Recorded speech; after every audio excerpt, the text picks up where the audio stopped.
Hi, everybody. Welcome to my next movie review. I'm sorry, I seem like I'm going to just trip over my tongue. Well, I have a movie review to do for a movie that I saw just this past Wednesday in the theater. Actually, yes, I have gone out and seen a movie in a theater. You should be impressed. Finally, post COVID, it was like the first movie I've seen since I can't remember when. Probably Bohemian Rhapsody with Mom and Dad. Yeah. But anyway, I actually have talked about this movie with a few people, including one waiter at a local restaurant, because he had on his arm a tattoo of the Deathly Hallows with the word always written on it. It was like right here on him, or it was on this arm, actually. But anyway, it's the Fantastic Beasts: Secrets of Dumbledore. Like they're either gonna they were planning on having either something along the lines of 4 movies or 7 or something like that. Well, I gotta say, all the articles talking about this movie, having issues is no lie. Okay, it's not. It's no joke. And I'm gonna say why I think this movie's got issues, and it's not entirely to do with the movie itself. To a point. I mean, it is to a point, but it's not. If you know what I mean. There's like sometimes it's the movie had issues, and then it had other issues that had nothing entirely to do with it, which is the case in this movie. With this movie, I mean. Well, for starters, as you should remember, The Crimes of Grindelwald, the movie prior to this. Johnny Depp was in the movie as, Grindelwald. Whale, as one of my cousins from down home would say. In case you have been living under a rock the last, 3 months maybe, Johnny Depp and his now ex-wife, Amber Heard, have been having at it in the courts.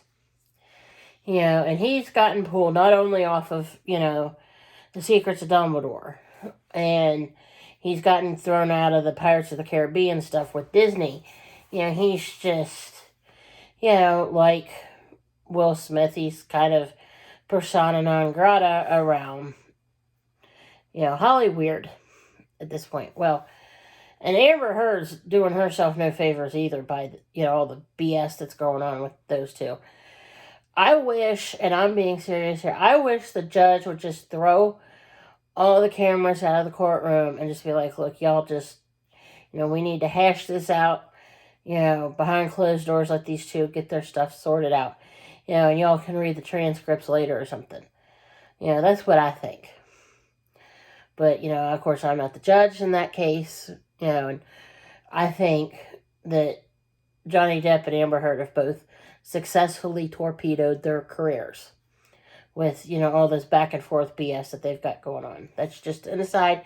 But I do believe that, all that BS they have going on, is like, it's overshadowing this movie because, like myself, for instance, I thought, Johnny Depp was going to be in this movie.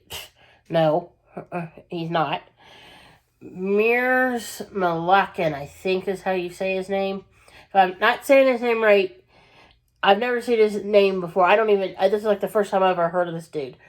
I have to say, he did an acceptable job of playing Grindelwald after Johnny Depp, but he is no Johnny Depp, okay? And I'm not saying that, like, maliciously. I'm just saying it because if you watch the movie, you're like, no. It's like day and night different between Johnny Depp and that other fella.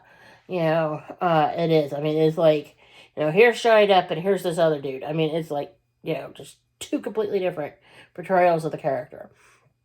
And that's one thing that I'm getting at is, because I sat there and watched that movie in the theater and I thought, this dude is no Johnny Depp. Johnny Depp is a great actor. I mean, he's very talented.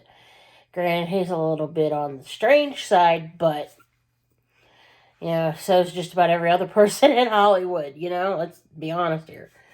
You know, but there's that problem. And that's like the big one. Another problem that this is overshadowing this movie is a certain lady that's caused all this stuff to be in existence in the first place. Miss J.K. Rowling apparently, has said some rather incendiary things about certain people, and I think that those people, and I won't say who here, if you don't know what I'm talking about, go look it up. I think J.K. Rowling has offended some people, and those people aren't happy about it. I can't say I blame them.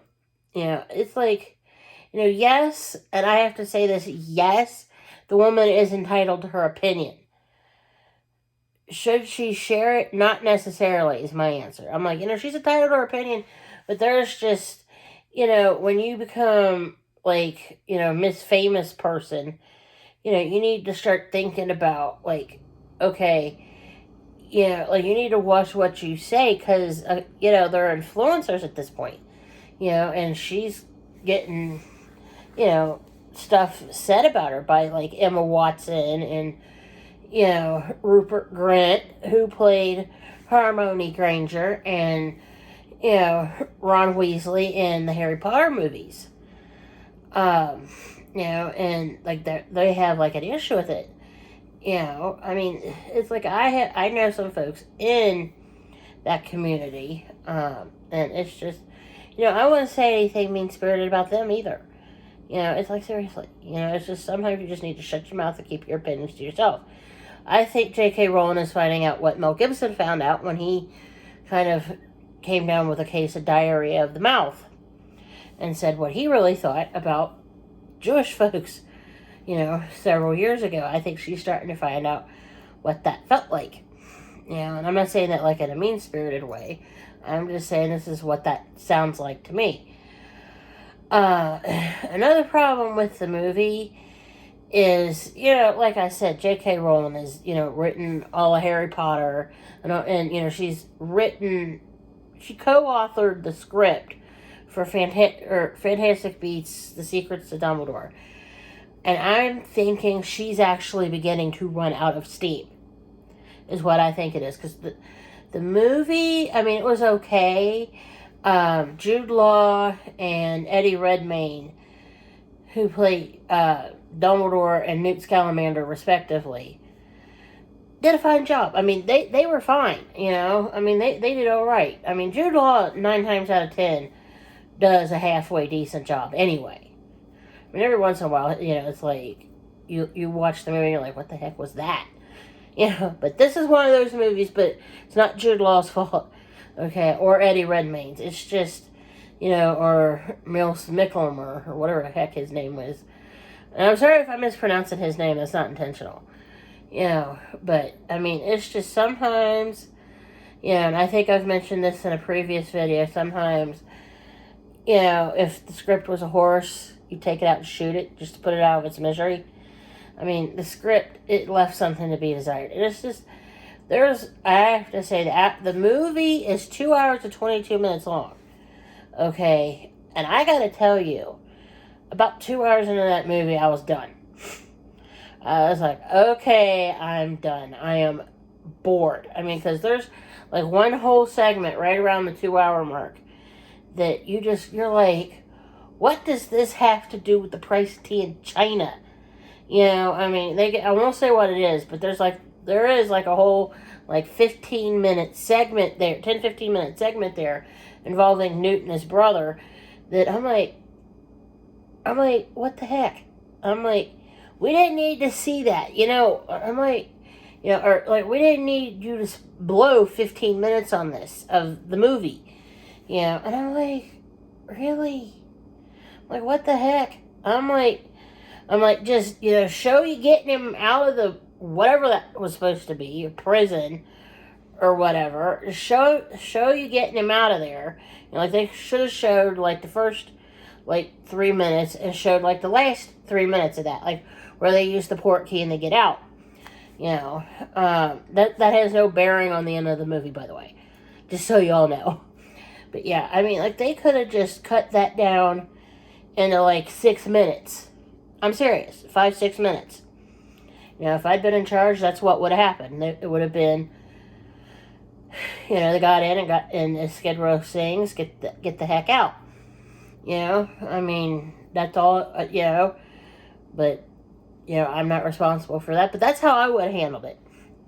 You know, and to be completely honest, I mean, I will say this, and this is about the ending of the movie, at least it was a happy ending.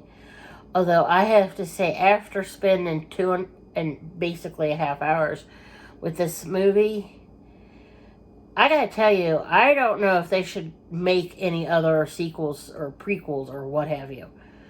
Because, like I said earlier, you know, if this was a horse, I'd take it out and shoot it.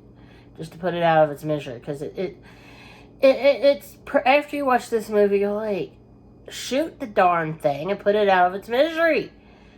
I mean, because not to speak ill of J.K. Rowling. I mean, yeah, the woman's got some mad talent. But, really, she just needs to give it up, and they need to put that thing to bed and just be done with it. Yeah, that's how I feel about it. Well, anyway, folks, I'm going to pause here, and you all have a good evening. I might have another video for you shortly. Bye.